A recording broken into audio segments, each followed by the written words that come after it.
क्या संदेश दोगे गुरु पूर्णिमा पर देशवासियों को सर? जय श्री कृष्णा, जय श्री राधे, जय जय गोगा जी महाराज की। आज गुरु पूर्णिमा के पावन शुभ अवसर पर सभी देशवासियों को हमारी तरफ से हार्दिक शुभकामनाएं।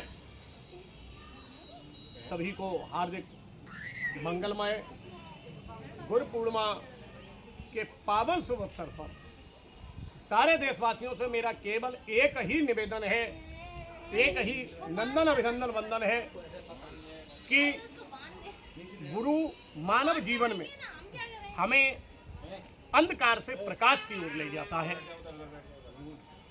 सत्य तो ये कहा गया कि गुरुविन भवनित करे न कोई, चाहे बिरंच शंकर सम होई, चाहे भगवान भूतेश्वर भोलेनाथ ही क्यों न हो, गुरु के बिन इस संसार में कभी किसी का तारन तरन नहीं हो। दूसरी बात, गुरु पूर्णिमा का शाब्दिक अर्थ के विषय में अगर देखा जाए तो जहाँ तक मेरा अध्ययन है, अगर गुरु पूर्णिमा का संधि की जाए तो गुरु ही पूर्ण माँ है, यानी कि माँ ही पूर्ण गुरु है। तो जिनके माँ हैं, जिनके पिता हैं और जिन्होंने अपने गुरु नहीं किए हैं, तो मैं उन देशवासियों से निवेदन करेंगे कि वो अपने घर में अपने माँ पिता को तिलक करें और गुरु पूर्णिमा के आशीर्वाद प्राप्त करें, क्योंकि गुरु ही पूर्ण माँ है और माँ वह ईश्वर है। क्योंकि माता निर्माता भवति, माँ ही बच्चे का निर्माण करने वाली है, तो माँ ही ईश्वर है। तो माँ को हम ईश्वर की तुलना भी देते हैं, माँ को हम गुरु की तुलना भी देते हैं, तो गुरु ही पूर्ण माँ है। और हार्दिक शुभकामनाएं बार बार गुरु पूर्णिमा के शुभ अवसर। गुरुदेव, आप अभी चर्चा में रहे जो मतलब दादरपुर इटावा कांड जो हुआ, उसमें कैसे देखते हो? हिंदू और ब्राह्मण समाज और यादव समाज से क्या अपील करोगे? सत्यता, आज गुरु पूर्णिमा के शुभ अवसर पर मैं सभी समाज के लोगों से एक बात कहना चाहेंगे कि जो बार बार कई लोग अपने वीडियो के माध्यम से, एक आज हम रिकॉर्डिंग भी आप लोगों को देंगे, रात के 9 बजे एक मेरे पास फ़ोन आया, तो जिन बातों को मैंने कहा वीडियो के माध्यम से, आपके चैनल के माध्यम से, तो उन्होंने क्रमबद्ध मुझसे पूछा कि गंगा यदुवंशियों की माँ महाराज किस पुराण में है। मैंने उन्हें बताया, पेज नंबर के हिसाब से और पुराण के हिसाब से भी बताया कि गंगा जो है वो शांतनु की पत्नी पितामह भीष्म की माँ है, और पितामह भीष्म यदुवंशियों के परदादा हुआ करते थे, इसलिए गंगा यदुवंशियों की माँ है।